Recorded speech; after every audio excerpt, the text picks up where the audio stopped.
What's up, everyone? If you're new to this channel, make sure to subscribe for amazing content. The story began with the protagonist of the Baskerville family's hound, Vikir van Baskerville, facing a grim fate as his head rested on the guillotine. He had been a loyal hound for the family, but was unjustly sentenced to death on false charges of associating with the demon clan. As he confronted his impending demise, Vikir vowed that if he were to live again, he would not be reborn as a hound. Afterwards, Vikir awoke in a cradle, feeling disoriented and confused. Initially, he thought he might be in hell, as the surroundings were chaotic and loud, and his body felt heavy. It appeared he was in a nursery, surrounded by many children, all of whom were crying. Meanwhile, the patriarch of the Baskerville family, Hugo Le Baskerville, was inspecting the children's cradles. He roamed around the room, dismissing the cries of the children as insignificant, even referring to them as trash. However, when he approached Vikir, he noticed that this particular child was quieter than the others. Intrigued, Hugo ordered for Vikir to be moved to the so-called Cradle of Swords, and his attendant obeyed without question. As Vikir lay in the cradle, he looked up at Hugo with pure hatred in his eyes. He recognized Hugo as the main culprit behind his false charges and subsequent execution. In that moment, Vikir realized he had been regressed to infancy, and that he had lived his past life as a hound for the Baskerville family. Vikir had been born into an illegitimate family and had received training in a poor environment. Raised to be a loyal hound, he had been willing to undertake any dirty work required to elevate the Baskerville family among the 7 noble families. His loyalty stemmed from a deep desire for acknowledgement. Yet, this loyalty had ultimately led to his death sentence. The reason was simple: he knew too much. In his new life, Vikir swore he would never again endure such a fate and vowed to take his revenge. However, as he lay in his newborn body, he understood that he was powerless to act. Being moved to the Cradle of Swords was a good opportunity for Vikir to become stronger. Children born into the Baskerville family had to go through one trial called the Cradle of Swords. They were thrown into a maze of swords, and after going through that, they had to get to the Styx River to be examined for their talent. The Styx River was a legendary river that turned the bodies of children into iron. However, there was a limit to how many children it could affect, so being able to reach it faster was crucial. The only way to reach the Styx River first was to head straight out of the helix-shaped wall of blades, which was no easy feat. As Vikir crawled through the Cradle of Swords maze, he couldn't help but think about his past life. He had been ousted by his siblings and couldn't receive the effect he so desperately needed. But this time, things would be different. He was determined to monopolize the Styx River's blessing for as long as he could. As he made his way through the maze, he suddenly fell into the Styx River. The water seeped deep into his body and bones through his cuts, causing him intense pain. But he knew that he had to endure it for as long as he could. He couldn't let this opportunity slip away from him. Outside the maze, Vikir's attendants were shouting for him to come out. They were worried that he would die if he stayed underwater any longer. But Vikir was determined to hold on for as long as possible. Meanwhile, Hugo watched with expectation in his eyes. He asked the Baskerville family head butler John Barrymore how much time had passed since Vikir had gotten in the river. Barrymore responded that around 7 minutes had passed. Hugo laughed and said that Vikir might die. The attendants looked at him with worry, requesting the patriarch Hugo to save Vikir. Hugo called out to Vikir, telling him that he could come out of the water now. But Vikir was too busy absorbing the Styx River water to pay attention. He thought to himself that he couldn't give up this opportunity so easily. He needed to absorb as much as he could until the very end. But then he started to fall down as water entered his mouth. Despite the danger he was in, Vikir knew that he needed to endure it. He kept repeating to himself to endure, endure, endure. It looked like Vikir was about to drown, but Hugo pulled him out of the water with a smug smile on his face. He commented on how greedy Vikir was, even drinking the water from the Styx River. He then noticed that Vikir already had teeth, which surprised him. Hugo asked the head butler for Vikir's name, and he learned that it was Vikir van Baskerville. Hugo smirked and said that a very greedy son had been born. Vikir, who was still somewhat conscious, thought to himself that he needed to use this time to sharpen his canines in secret. He was determined to rip his master's head off when the time came, and he would do it with his own hands. The Baskerville family would disappear into history too by his own hands. Vickier Van Baskerville was born as the bastard son of Hugo Lou Baskerville, a renowned nobleman of his time. At the tender age of 8, it was apparent that Vickier possessed an extraordinary intelligence that far surpassed his peers. However, within the Baskerville family, he was considered nothing but ordinary, as he did not possess the direct lineage of the family's prominent bloodline. As Vickier grew older, he began to explore different fields of interest, eventually settling on the treacherous paths of assassination, espionage, and conquest. By the time he had reached the age of 20, he had already embarked on several missions that showcased his impressive skill set.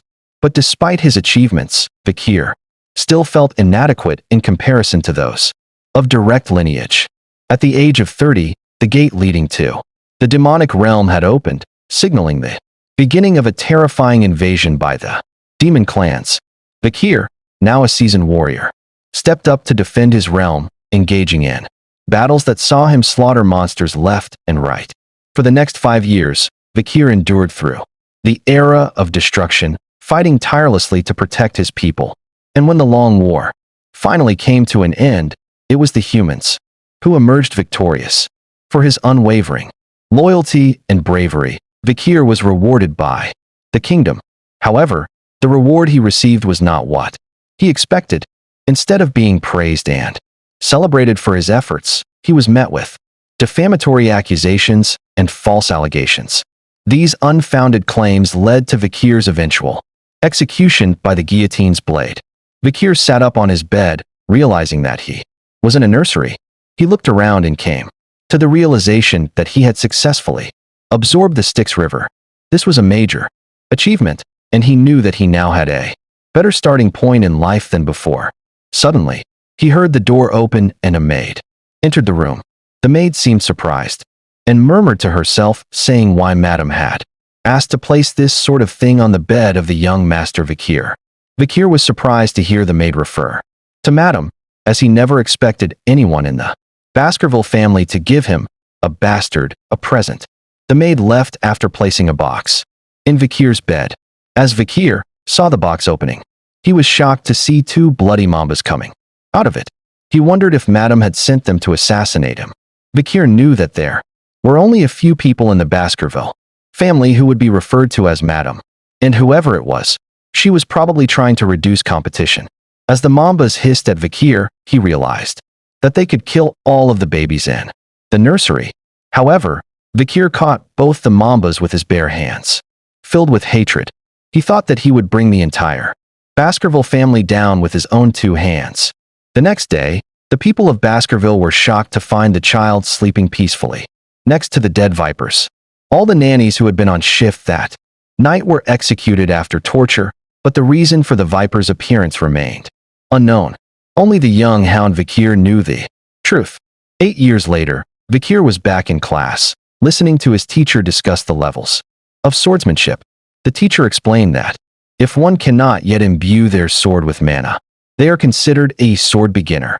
The next level is the sword expert, where one can infuse the blade with a little bit of mana. When the blade emits mana in liquid-like aura form, it is called sword graduator. Lastly, the level at which the aura is solid and the form can freely be changed is called sword master, which is the highest level of swordsmanship. Upon hearing that Sir Hugo, the strongest of the Baskervilles, was a sword master, all the students present exclaimed in surprise and astonishment. However, Vickier was lost in thought and felt the need to regain the power he had prior to his regression before the coming-of-age ceremony. The teacher noticed Vickier's distracted state and thought highly of him, knowing that he had earned a strong physique by diving in the Styx River for 7 minutes. The teacher believed that Vickier was much more talented than the other students and that the patriarch would be very happy to know about his progress. As Vickier was lost in thought about how many years he needed to kill Hugo, he didn't notice the triplets giving him an evil look after class. After class was over, they pushed him and started mocking him. calling him a garbage van, and talked about the rumors about him diving in the Styx River and strangling two vipers to death when he was just a baby. Vikir recognized the triplets as the ones who had stabbed him in the past when he was running away after the defamation. They were known as Hugo Le Baskerville's Trident, and their names were Highborough Le Baskerville, Middleborough Le Baskerville, and Lowborough Le Baskerville, all 9 years old. The triplets continued to taunt Vikir, telling him to stop lying and that they didn't like him. Vikir thought to himself that they were going to be a real pain in the ass in just 10 years, and that it might be a good idea to put them in their place now. As Vikir stood before the triplets, one of them brandished a knife and taunted him with a rumor he had heard, that if you stayed in the Styx River for long enough, your body would become like steel and you would be impervious to injury from blades. The other two triplets eagerly echoed their agreement, while the third gave the order for one of the others to hold Vikir still. The triplet caught Vikir from behind and covered his mouth with one hand and said, "I'll eat my hand if he can endure this for 3 minutes." Vikir was not afraid and even played along with this cruel game for a moment. The triplets attempted to harm him with the knife. 1 minute passed, 3 minutes passed, 10 minutes passed. But Vikir remained unscathed, and the triplets began to realize that the legend they had heard was true. They grew bored with their game and began to release Vikir. As the triplet holding Vikir released him, he noticed blood on his hand and realized that his finger was missing. Vikir then spat out the triplet's finger from his mouth. The triplet was shocked and asked Vikir what he was doing. With an evil smile on his face, Vikir reminded the triplet of his promise to eat his own hand. Meanwhile, the other two triplets were trying to calm down the situation and suggested that they go to a priest to put the finger back. But Vikir was not interested in that and instead asked to let them go. The triplet then attacked Vikir with a knife, calling him a bastard and reminding him that they were a year older than him. Vikir did not dodge the attack and allowed the knife to stick into him, but to the triplets' surprise, it could not pierce his skin. Vikir twisted the triplets' hand and reminded them that they had forgotten that they were dealing with a Baskerville, where power and talent overcome age. With an evil look on his face, Vikir suggested that they continue playing until the end. Vikir twisted the triplet's hands mercilessly, causing him to cry out in pain. He declared, in a low, menacing voice, that they were in Baskerville, where age doesn't matter as long as you have strength and talent. The triplets, terrified, looked at each other in shock. Vikir suddenly punched the triplets, knocking him to the ground, while the other two watched in disbelief. The third triplet attacked Vikir in a fit of anger, but he quickly kicked him in the face, sending him crashing down. The room fell silent as the triplets lay there, battered and broken. Vikir stood over them, looking cold and unfeeling. He then told the triplets that they would get better with treatment, but he also made it clear that he wouldn't let them leave the room and they would have to live with the discomfort of their own bodies. However, he would be generous and allow one of them to leave. The triplets were surprised and relieved to hear this and asked which one could leave.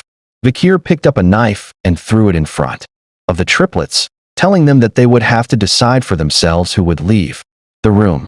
He then started to leave, but not before turning back and issuing a taunting remark saying that he can't wait long, so decide quickly. At least one of you should live right. The triplets looked at the knife and then at each other, realizing that survival was their only option.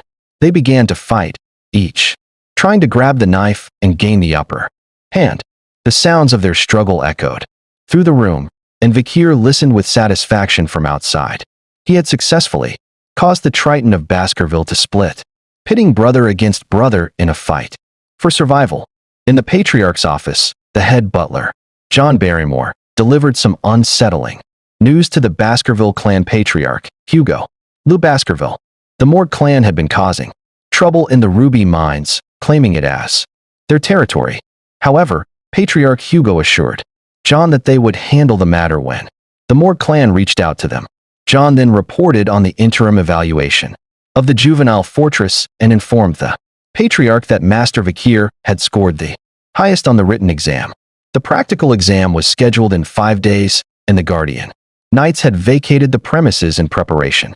However, John hesitated before informing the Patriarch of a recent incident at the juvenile fortress. John informed the Patriarch that there had been a big fight amongst the young masters. At the fortress, Patriarch Hugo was concerned and asked how many of them had died. Butler John informed Hugo that there were no casualties, but Master Hyberoa's teeth had been completely damaged. Master Midleberoa's jaw had been smashed in, and Master Loberoa's left index finger had been amputated. While they had recovered their health since being treated, the psychological damage done to them seemed significant.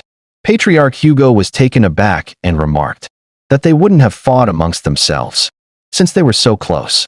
John then revealed that there was some friction with another young master, an 8-year-old named Master Vikir, who had wounded the 3 young masters, and who also had the highest scores on the written exam.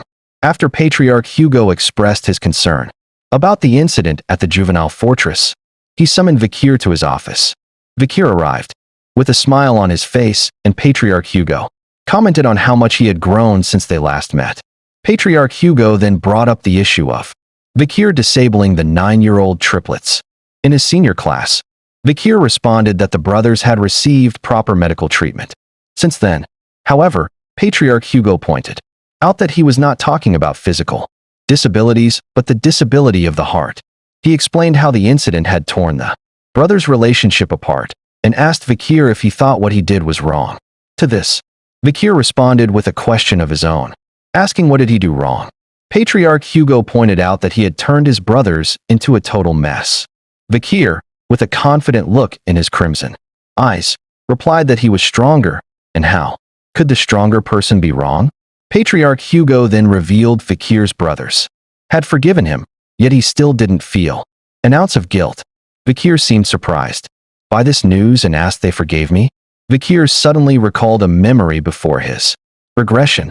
The youngest daughter of a family that was ruined by the Baskerville clan came to pay Hugo a visit. She had become a nun after many years, and she forgave Hugo despite his clan being responsible for the ruin of her family. Vikir repeated the same line that Hugo had said to the nun, that forgiveness is an excuse made by the weak who cannot seek revenge due to their lack of strength. As Vikir talked about the importance of strength, Hugo showed his approval by nodding and his eyes glowing with agreement. He then turned to the head butler, Barrymore, and instructed him to allow Vikir to take any snack he wanted from the food storage, enough for him to carry on his own. Vikir expressed his gratitude by requesting chocolates. As Vikir was leaving with head butler, Hugo addressed him as his son, urging him to perform well on the upcoming evaluation and not to lose to the direct descendants. Vikir acknowledged the advice, but his face was filled with hatred. Vikir and head butler made their way to the storage room. The head butler began to inform him about the chocolate. He explained that it was the highest quality chocolate that the Morg clan had obtained with much difficulty, and that it was enjoyed by their gourmands. However, Vikir quickly interrupted him and stated that he didn't want anything that was processed. The head butler was taken aback by this and asked for clarification. Vikir then requested cacao beans, ones that had a rich aroma. The head butler was confused, but complied and had the beans brought to Vikir. As Vikir put one of the beans in his mouth, the chef informed him that they were the bloody beans known for their rich aroma, and that with just one bean, he could produce 100 liters of chocolate.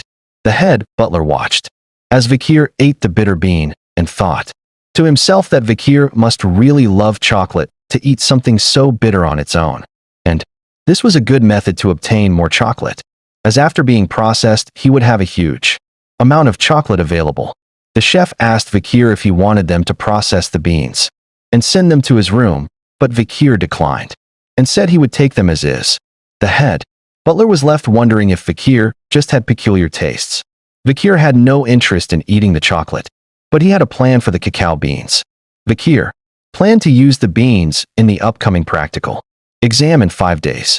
Little did they know, a catastrophic event would soon occur, unlike anything that had ever happened before in the Baskerville clan's history. In this world, the Baskerville family is known as the Berserker family due to the intense training, and evaluation that their children undergo from a young age. The training begins when the children are able to take their first steps, and they are immediately put through a rigorous test of their stamina. They must run up a steep mountain and are not allowed to lie down or rest on their stomachs except for allocated times. As if this wasn't enough, when it's time for them to sleep, they are required to sleep alongside a monster corpse. This is to help them adjust to tough environments and become resilient in the face of danger. These extreme practices are what make the Baskerville family feared and respected throughout the land. After this period of grueling training, the children reach the age of 8, and the real test begins. The young hounds, as they are called, must undergo a deadly evaluation. This is the defining moment that has earned the Baskerville family its notorious reputation. Now, on the outskirts of the territory, there is a mountain known as the Le Rouge et Le Noir Mountain. It is filled with monsters, and it is here that the young hounds gather to undergo their evaluation. The instructor of the Baskerville family, Shadow Dog Pavlov van Baskerville, stood before the young masters and explained the rules of the test. They needed to survive for a month in the area and hunt large and strong monsters. He went on to explain that the points for being successful in surviving were 10 points. And if the young masters survived without becoming disabled, it was 30 points. If they failed other young masters and survived, it was 50 points. If they defeated a monster and survived, it was 70 points. And if they fulfilled all the above conditions, they would receive 90 points. Pavlov also told the young masters that if they stole the badge that was given to them from someone else, additional points would be given. However, if they died, they would receive 0 points. He emphasized that there were no 100 points and reminded them of Sir Hugo's lesson that a swordsman dies the moment they become arrogant. The instructor also cautioned against leaving the designated area, as Le Rouge et Le Noir Mountain was a restricted area with many undiscovered things. He recommended that the young masters move within the given space where the monsters had already been subjugated. He informed them that during the exam, shadow dogs, guardian knights, would be hiding and grading them. As the young masters waited for the start of the practical exam, some of them noticed Bakir and began discussing his past feats. Despite their comments, Bakir remained composed and thought about the Le Rouge et Le Noir Mountain, which he had visited before. Meanwhile, the triplets standing near Bakir were visibly nervous, sweating with fear. Shadow Dog Pavlov addressed the young masters, wishing them good luck before the bell rang, signaling the start of the exam. As soon as the bell rang, all the young masters started running towards different parts of the mountain to occupy advantageous areas. One of the young masters had a plan and thought about going to a place he had seen in the last year's exam, hoping to gain an edge. The young master behind him thought he could not survive alone and decided to follow him, with the intention of taking it from him. Meanwhile, the triplets were arguing amongst themselves, each wanting to do things their own way and come out on top. Shadow Dog Pavlov observed as the exam began, knowing that it was important to keep casualties to a minimum. Although killing was not prohibited, it was discouraged, and any contestant who did kill would have points deducted. Pavlov and the other shadow dogs were determined to do their best to prevent any unnecessary deaths. One of the shadow dogs that was assigned to follow Bakir was surprised to see him heading towards a restricted area. He wondered where Bakir was going and if he was the rumored genius who had distinguished himself since childhood. The shadow dog was intrigued and looked forward to seeing the skills Bakir would display. Bakir approached a large tree and wondered if this was the right spot. He thought that the soft ground would be suitable for him to set up camp for a while. Bakir then considered taking a break, which left the shadow dog following him confused. While other participants were busy fighting each other for points or facing monsters, Bakir gathered wood and practiced with a wooden stick. Later on, he slept peacefully under the tree. The shadow dog who had been watching Bakir grew impatient and started to question his actions. He wondered how long it had been since Bakir had taken a break and observed that he spent most of his time digging holes, hunting for food, or collecting equipment. The shadow dog started to doubt the rumors about Bakir's supposed genius, wondering if he was planning on hiding instead of actively participating in the exam. At last, the shadow dog decided to leave and find something interesting elsewhere. As soon as the shadow dog left, Vikir's face lit up with a smile. He was happy that he could finally relax and thought to himself that camping outside reminded him of the old days. Vikir recalled a conversation with his group made about using cacao beans to make fish smell less fishy. He threw some bloody beans into the fire and remarked that the interfering shadow dog was finally gone and he had finished all his preparations. He wondered if he should start his hunt now. A few days later, Vikir entered the restricted area and recognized it from his scouting days. As he was roaming around, he noticed a burning smell and burnt tree roots. He knew that the habitat of the monster he was looking for was around there. Suddenly, he spotted burning stool and realized that he had found it. There was only one monster around there that produced that kind of dropping, a hellhound. The hellhound stood in front of Vikir with flame erupting from its mouth. The hellhound was a dog from hell that brought horrific disasters to those who encountered it. It had a risk rating of B+ and was 3 meters in size. Its sulfuric flames that came out of its mouth and eyes were extremely gaseous and could trigger sparks. If it bit someone, they could not survive. The living things used as firewood would burn and not go out until they completely disappeared. Vikir knew that he was in trouble when he saw the towering figure of the lookout monster that swallowed the hellfires of the oil world, the hellhound. The beast was known to be one of the most dangerous monsters in the land, and Vikir had barely survived his encounter with one when he was just 18 years old in his past life. Now, as an 8-year-old, Vikir knew that it would be impossible for him to defeat the hellhound alone. But he remembered a way to take on the beast that even a child could manage. As the hellhound lunged towards him, Vikir quickly dodged to the side, remembering the first weakness of hellhounds: they could only move in straight lines. They found it difficult to suddenly change directions. Vikir quickly dropped some water on the ground, and as the hellhound charged towards him, he shouted out the second weakness of lookout monsters: they were unable to cross water. Because of the water, Vikir dropped the hellhound, took a longer route to reach Vikir, giving him more time to dodge.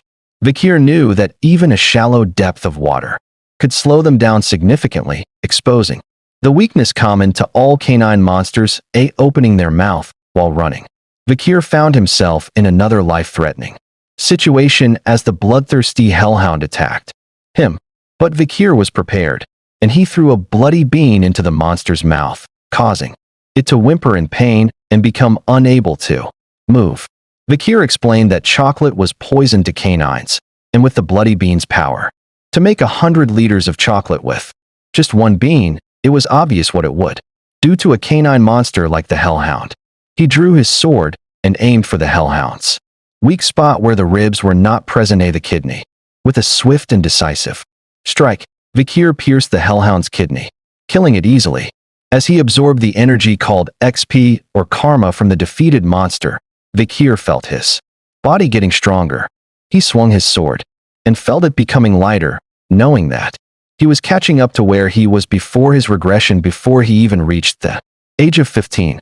Vikir couldn't help but wonder what kind of expression Hugo would make when he brought back a monster with a risk rating of B+. As an 8-year-old child, Vikir stood there, ready to take the head of the hellhound he had just defeated, feeling confident in his abilities. He knew he had already secured first place in the practical test and was eager to claim his reward, something he never would have dreamed of in his past life. But his moment of triumph was short-lived. As a group of hellhounds approached him, likely seeking revenge for their fallen comrade, Vikir remained calm and collected, already knowing the weaknesses of these creatures and how to defeat them. As the hellhounds drew nearer, Vikir took out his sword and prepared to take them on. He had plenty of bloody beans left and was ready to use them to his advantage. With a smirk on his face, he cut the dead hellhound's head and taunted the hellhounds, knowing they were no match for his skills and knowledge. He had already defeated one of their kind and was prepared to take them all down. The hellhounds suddenly started whimpering, which immediately caught Vikir's attention. He couldn't believe that the fierce beasts were feeling scared of a mere 8-year-olds. Bloodthirst. Hellhounds would never submit to their prey even if they were to die. Vakir thought to himself, trying to figure out what could have caused the hellhounds to feel so uneasy. As Vakir turned around, he saw a monstrous creature with 3 heads standing before him. It was a Cerberus, the legendary 3-headed dog from Greek mythology. The creature was massive, measuring at least 7 meters in size, and Vakir knew that a Cerberus had a risk rating of a+. Vakir was bewildered as to what a Cerberus, which typically inhabited the 7th ridge of the Loup Rouge et Le Noir mountain, was doing here. The Cerberus was known as the ultimate lookout monster, residing in a place where all the dead spirits were headed. Vakir noticed that the Cerberus was bleeding and had multiple arrows stuck in its body. He realized that someone might have been hunting it, and it had come all the way to this place, being chased. This was his chance to kill an injured A+ rank monster, and he decided to attack the Cerberus. Despite the Cerberus being a powerful and dangerous creature, Vakir had been hiding his true abilities as a sword expert and had already reached a high level of expertise. His body had been strengthened by the river Styx, and all the weapons he possessed were working well against the injured Cerberus. With his refined swordsmanship, which he had developed through wars with the demon clans, he successfully landed some hits on the Cerberus. Vakir thought that he could do it, as an injured Cerberus was doable. Vakir's attack on the Cerberus seemed to be working, and he thought he had a chance of defeating the injured A+ rank monster. However, in a moment of carelessness, Vakir let his guard down. If you like this video, make sure to comment for next part. However, in a moment of carelessness, Vakir let his guard down, allowing the Cerberus to strike back with its claws. The first attack broke Vakir's sword, and the second sent him flying through the air. The force of the Cerberus's attack sent Vakir hurtling towards a tree trunk. With a sickening thud, he smashed into the tree trunk, and blood poured from his mouth. The impact had clearly caused a serious injury, and Vakir lay still, his body broken and unmoving. Vakir's eyes opened slowly, and surge of panic rushed through him as he remembered the direct attack of the Cerberus and felt a sharp pain in his left arm. He wondered if the beast had ripped his arm off in the attack, but when he looked down, he saw that it was still attached to his body, with some injuries. Vakir was relieved that the Cerberus was wounded and had not managed to sever his arm completely. He thought about the river Styx and how its magical properties might have played a role in protecting him from the beast's full force. He felt grateful for its protection, but knew he couldn't rely on it completely. His relief was short-lived, however, as he quickly realized that the damage was still significant. He knew he wouldn't be able to take another hit from the Cerberus, and so he dodged as the beast attacked him once again. As an experienced hunter, he knew that he had to find the best way out of situations like this. The best possible decision right now was to run, with his tail tucked between his legs. As he ran, Vakir's mind raced with thoughts of survival. He knew that he had to find a way out of this situation, and fast. His eyes darted around, looking for an escape route. That's when he saw an iron fence just a few yards away. Vakir's heart leaped with hope.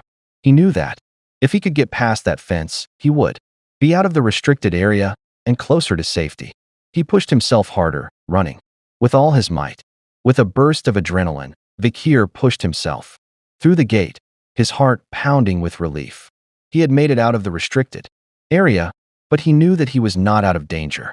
Yet, he had to reach that place, the safe haven he had prepared for himself before embarking on this dangerous mission. As he ran, he searched for something in the woods nearby, his heart racing with the fear of being caught by the hellhound. Finally, he spotted what he was looking for, a pit he had prepared beforehand. He jumped forward, narrowly avoiding Cerberus's jaws, and the hellhound fell into the pit full of wooden spears. Vakir couldn't help but smile to himself, knowing that he had prepared well for this battle. He had smeared the wooden spears with the bloody bean essence that acted as poison for the cannid monsters. Cerberus growled and foam started oozing from its mouth, but Vakir remained focused and prepared for the next phase of the battle. He knew that Cerberus was a high-ranking demon, and that this fight would be one of the toughest of his life. A.A. Vikir prepared a wooden spear, and he threw it at Cerberus, hitting the Hellhound's side. But the Cerberus was still alive and walking towards him, ready to attack. Vikir counted the Hellhound's steps as it approached him, one by one. 1, 2, 3, 4, 5, 6, 7. As soon as Cerberus took the 7th step, it stopped abruptly, falling to the ground right in front of Vikir. Vikir let out a sigh of relief, realizing that the rumors were true. The wooden spear he had just thrown was not like the others. It was a spear laced with the venomous fang of the deadly bloody mamba snake that prevented its victim from walking more than 7 steps. Once they were bitten, Vikir had hidden it away when he was younger, knowing that it could come in handy one day.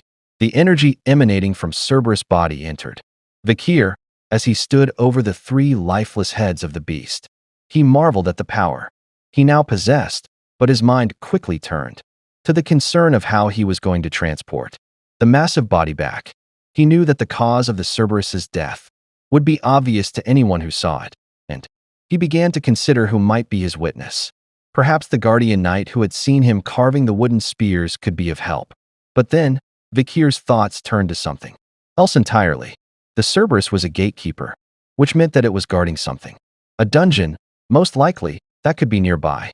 Vikir's heart quickened at the thought of the treasure that might be hidden within. He knew that dungeons were often the lairs of powerful monsters. Vikir was determined to explore the dungeon, but before going there, he took a handful of Cerberus feces and applied it to his body. Vikir knew that by doing this, he could avoid any small monsters that might be lurking in his path. Vikir's keen senses were on full display as he tracked the steps of the Cerberus through the forest. He noted the dried soil, the rotten leaves, and the moist roots, following the trail with a single-minded focus. As he backtracked the path, his eyes widened in recognition. This was the dungeon that the Cerberus had been guarding, and Vikir realized that he had been here before. He knew that this dungeon would be discovered in another 10 years, but he was certain that it would be completely empty by then. Right now, however, he could feel the mana beneath the rotten surface. Vikir cautiously approached the dungeon. He looked around, but he didn't see any light, and he realized that the dungeon must be deeper than he initially thought. But Vikir was undaunted. His crimson eyes glowed with excitement as he stepped inside the dungeon. He couldn't help but wonder what kind of treasures were waiting for him inside. As Vikir made his way through the dark dungeon, he saw ruby minerals that were scattered throughout the area. He was certain that these veins must be connected to the nearby Red All Mountain. Suddenly, he saw a glimmer of light shining from within the dungeon, and he couldn't help but wonder if it was the entrance he had been searching for. Eager to explore further, he quickened his pace and soon found himself standing in a brightly lit room. As his eyes adjusted to the light, he was struck by the sight of a massive ruby placed on a pillar in the center of the room. He couldn't help but marvel at the beauty of the gem, and he realized that it must be infused with mana to produce such a bright glow. However, his moment of awe was interrupted when he spotted a nearby skeleton lying on the ground. As he approached, he noticed signs of violence, including deep stab wounds and dried brown bloodstains. He realized that someone had been here before him, and it had been quite some time since their untimely demise. Curious, Vikir picked up a letter that was lying next to the skeletal remains. The writer of letter began by introducing himself as Cain and explaining that he didn't want to dirty the pure white paper with his name. As Vikir read on, he realized that the handwriting was that of a Baskerville, and he wondered if the writer was a member of that Baskerville family. The letter went on to describe how Cain and his brother Abel had stumbled upon the legendary stone chamber that had been talked about within the family for generations.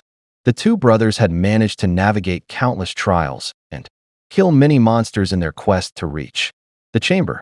However, the final assignment they found within had tied them there for 3 long years. Vikir couldn't believe the sacrifice they made for the treasure within the dungeon. He wondered what kind of treasure could possibly be worth such a sacrifice. His attention was drawn back to the present as he gazed upon the magnificent ruby at the center of the chamber, realizing that it must be the key to unlocking the final assignment of the dungeon. Vikir read the puzzle on the monument out loud. When entering, it's 1, but once inside, it's 2. When leaving, it's 1. He couldn't make sense of it, but he remembered reading in the letter that Cain and Abel had also struggled with it. According to the letter, the two brothers had contemplated over the ominous text for a long time before coming to a conclusion. Cain had written that he and Abel were twins, who were separated at birth. In order to obtain the treasure of the dungeon, they needed to become one again. That meant only one of them could leave with the treasure. Cain had ended up killing his own brother in a fierce battle. But despite that, there was no change. They had definitely gone from 2 to 1, but Cain couldn't take the treasure. After moments of regret, Cain had decided to leave the place and warn others not to come. He had written in the letter that there was nothing to obtain from this devil's den, that only serves to taunt humans. Vikir read the letter carefully as Cain recounted their journey to the dungeon. They had faced countless challenges to get there, but now they were left with nothing. Vikir couldn't help but think about the assignment he had been given and the fact that it was the same as Cain and Abel's despite the fact that he didn't have a twin. He knew that Cain and Abel had misinterpreted the text, but what did it mean? When entering, it's 1, but once inside, it's 2. When leaving, it's 1. The words echoed in his mind as he tried to decipher their meaning. Vikir refused to give up. He knew that there was no dungeon that could not be beaten, and he was determined to solve this puzzle. Vikir examined the skeleton carefully and suddenly had a realization. He thought about Cain and Abel's failure and understood that their downfall was their fixed mindset as two individuals. As he walked towards the ruby in the middle of room, he analyzed the dark passageway leading to a bright stone chamber and realized that the answer to the dungeon was in the riddle. I am 1 when entering through the dark passageway, but as soon as the ruby's light casts a shadow on me, I become 2. And when darkness re-enters is when the stone chamber's final stage will open. As he broke the ruby, Vikir revealed that the answer was shadow. As Vikir broke the ruby, a sudden flash of light illuminated the room, revealing the treasure that had been hidden in the dungeon. Vikir's eyes widened in amazement as he realized what lay before him was the cause of the two brothers' deaths. Standing in front of him was a sword that emitted an evil aura placed upon a stone. Vikir was shocked at the sight of the sword and wondered if it was the relic of the devils. Denver. As he examined the sword, his eyes fell upon the text inscribed on the stone beneath it. It stated that only those with Baskerville's blood would be able to take Beelzebub. He was surprised and shocked to learn that the sword Beelzebub originated from this very place. At the mention of sword Beelzebub, his mind raced with memories of a childhood long gone. He recalled a picture book he had seen as a child, which depicted the gluttonous fly, Beelzebub, an unprecedented great monster that had invaded the continent in old legends. He remembered that Beelzebub was part of the devil's holy constellation, also known as the 7 calamities, and that the heads of the 7 families had stepped up to stop them. Vikir recalled that the first Baskerville patriarch had fought Beelzebub, and the remnants of its power had been stored in the lands of Baskerville. The demonic energy of Beelzebub was said to have lured monsters, and although the legend was dismissed by most as a mere myth, Vikir knew that it was true. The sword in front of him was proof of that. Vikir also recalled that the blade in front of him had been taken by the demon clans, resulting in countless deaths among humans. On the battlefield, as Vikir tried to pull the sword out, he declared that it would never fall into the demon clan's hands again because it was his now. Suddenly, he felt an energy entering his hand, and he exclaimed in surprise. He held the hilt firmly in his hand, and suddenly, the sword disappeared from sight. A moment later, it reappeared, fully fused with Vikir's hand. As Vikir extended his hand, the sword Beelzebub emerged from it, emitting a faint aura. Vikir gazed at the blade with wonder, knowing it was made from the corpse of a devil's holy constellation. He felt lucky to have received such a powerful weapon. With a grin on his face, Vikir wondered how much stronger he would become in this life with Beelzebub at his side, and the anticipation filled him with excitement. After exploring the dungeon and realizing that there was nothing else for him to obtain, Vikir made the decision to head back. However, as he was leaving, he suddenly felt something strange happening to his body. He fell on his knees, feeling dizzy and hungry. As Vikir looked down at his hand, he heard Beelzebub's voice echoing, and Vikir realized that it was not he who was hungry, but the sword itself. As Vikir walked out of the dungeon, he clutched his stomach with a painful expression.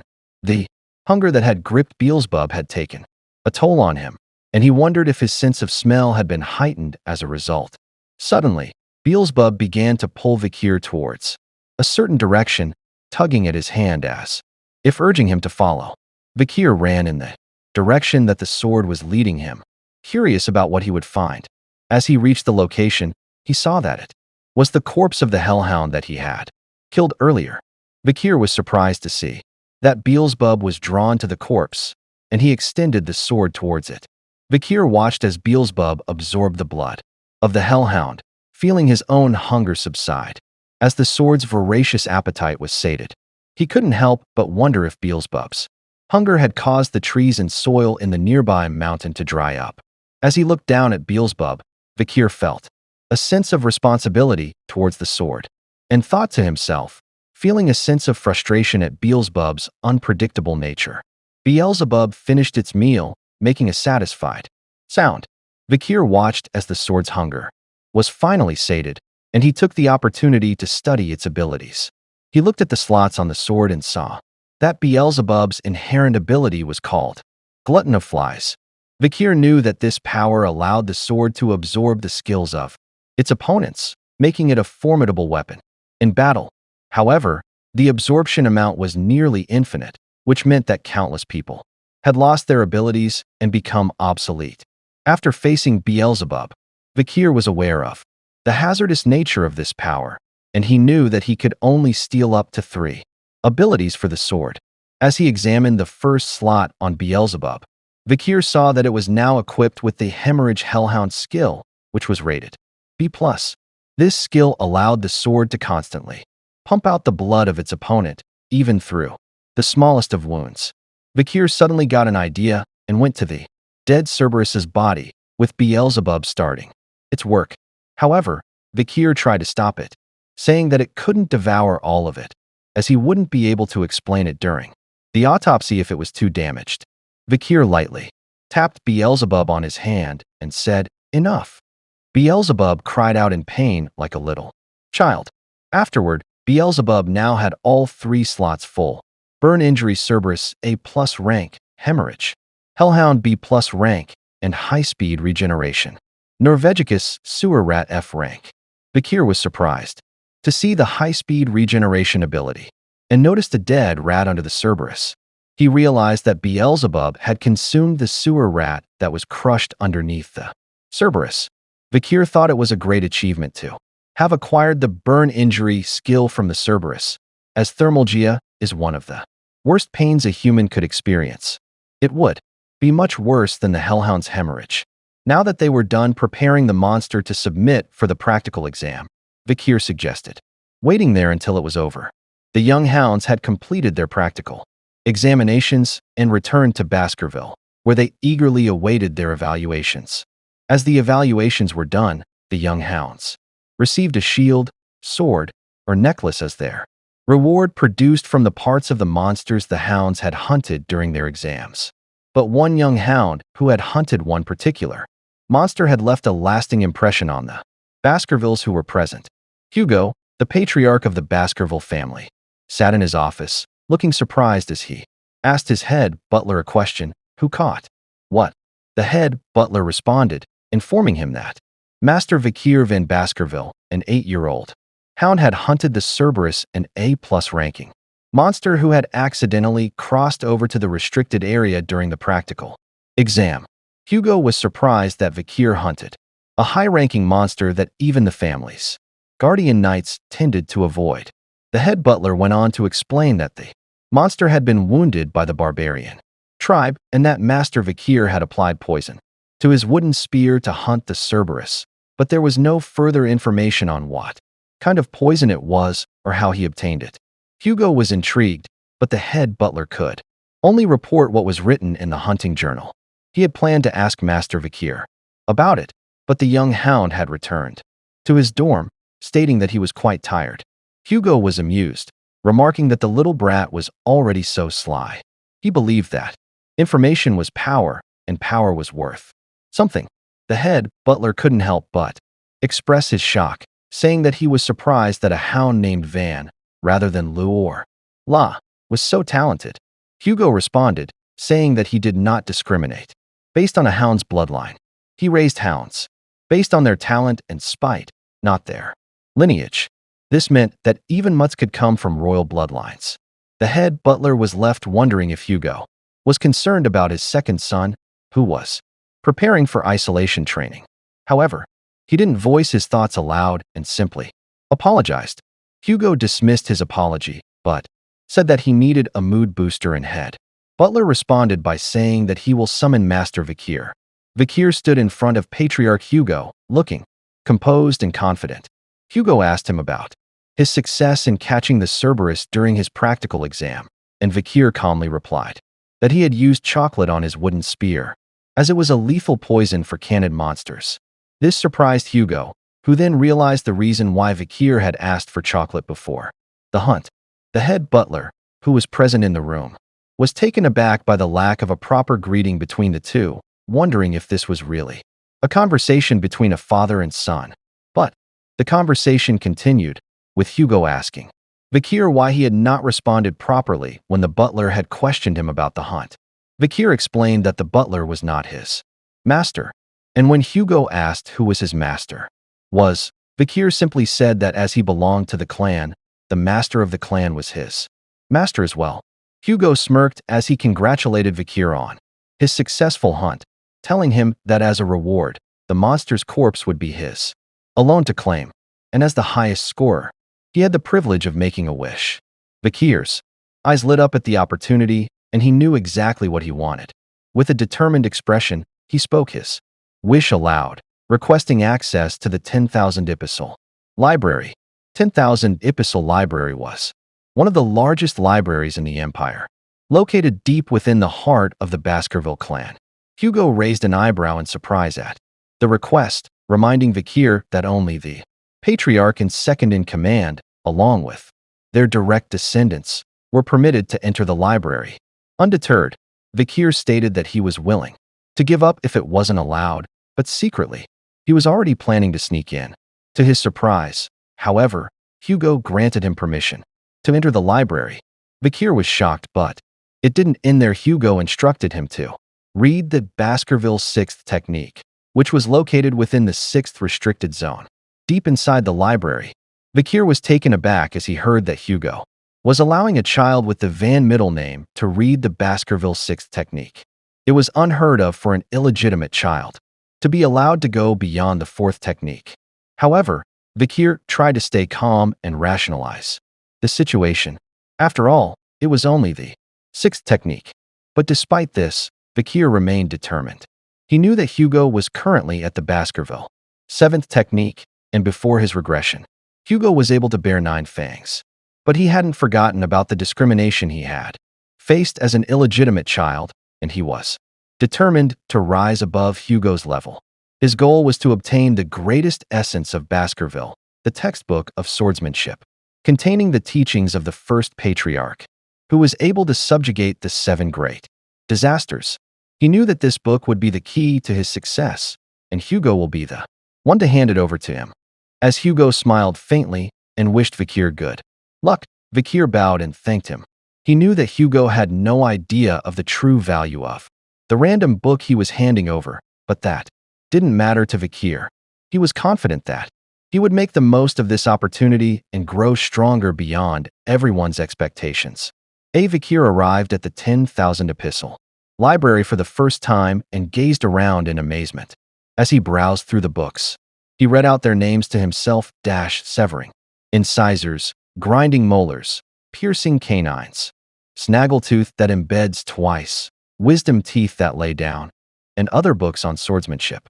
These were the books on swordsmanship that he had desperately wanted to learn in his past life. However, Vikir knew that no matter how much Mana, an illegitimate child of Baskerville, had. They could not learn any swordsmanship. That was superior to the fourth technique. The Baskerville family had implemented this as a defense mechanism to ensure that the children who became hounds did not bare their teeth towards their master. Vikir eventually arrived at a place where a book was locked with chains with a lock. In the middle, he wondered if this was it. The book on the sixth technique. He couldn't believe that Hugo had offered him the book on the sixth technique. Vikir knew that if it was before he regressed, he never would have dreamt of this opportunity. As Vikir unlocked the lock, he thought to himself that of course Hugo had allowed this, thinking that an 8-year-old child wouldn't be able to memorize the contents of the book in a day. But before Vikir's regression, he had already learnt the theory behind the first to fourth technique until he got sick of it. He had done this in order to deduce and speculate the theory of the fifth technique. Vikir had a realization that after drawing the fourth tooth, he needed to have stopped the flow of mana. Perhaps that was why he couldn't make the fifth tooth. The Baskerville swordsmanship had a unique trait where, depending on the stage of the sword, it's 1 tooth for the first technique, 2 teeth for the second, and so on. And when you draw teeth, a special trait, a red sword energy, appears. Despite getting a chance to read the book on the sixth technique, Vikir didn't care about it. He had come to the 10,000 epistle library for a different reason, to find a stage that was higher than the one he was currently at. Vikir walked out of the swordsmanship books section of the library, catching the guards by surprise. They questioned him in disbelief. That was he done reading books already? The guards offered to get him more books, mentioning that there were other swordsmanship books deep within the library. But Vikir declined and assured them that he had finished what he came for. The guards were amazed that Vikir was done so quickly and suggested that he stay longer to browse other books. Vikir assured them and said that he was thinking of reading other books before leaving. As Vikir walked away, the guards began whispering amongst themselves, commenting that the section Vikir was going to was filled with miscellaneous books. One of the guards suggested that if it were him, he would read about the textbooks on swordsmanship that were deep within the library. He wondered if Vikir didn't know their worth because he was young. Vikir overheard their conversation and thought to himself that he would leave them to their thoughts. He knew that among the dusty miscellaneous books lay a hidden treasure. As Vikir looked around the library, suddenly, his eyes lit up as he spotted a book titled A Lurking Ambush.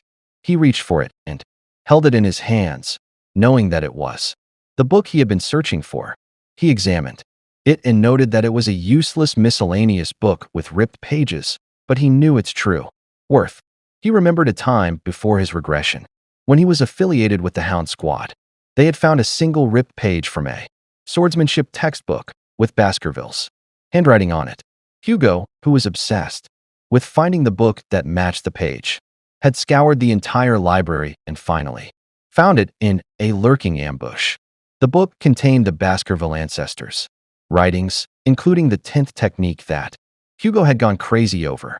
He had sent hounds to the 7 great families to obtain the remaining 6 pages, even declaring war on those who refused.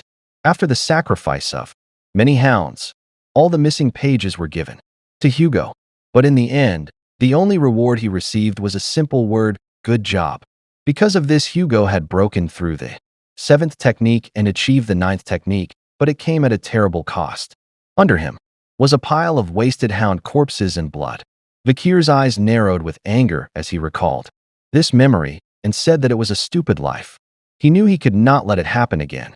Vikir remembered all the contents of those missing pages and realized that the only reason he couldn't progress beyond the 4th technique was that he had no access to the original book.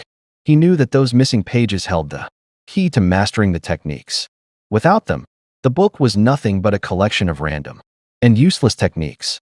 After reading the book for a while, he said aloud that if other people read this book, it would seem like a miscellaneous book that didn't make any sense. But the moment you use the missing pages and fill in the blanks, the false and misleading information turns into an amazing masterpiece of a book. Vikir had reached the highest level of graduator, aura, and the highest level of the 4th technique before he regressed. He knew he could do it again, but this time he wouldn't make the same mistake. He made a vow to himself that, before he turned 15, he would reclaim the power he had lost. Vikir was deeply engrossed in reading the book, and time seemed to pass quickly.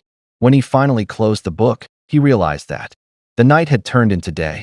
He was amazed at how much he had achieved during this time, and felt proud of himself for memorizing the entire book's contents.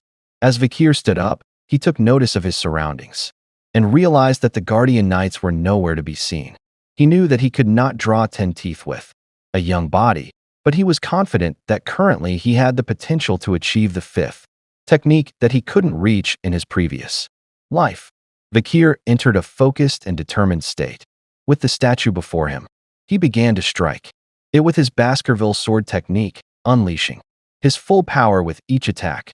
First, he executed the first technique, then the second technique, followed by the third technique, and finally, the fourth technique.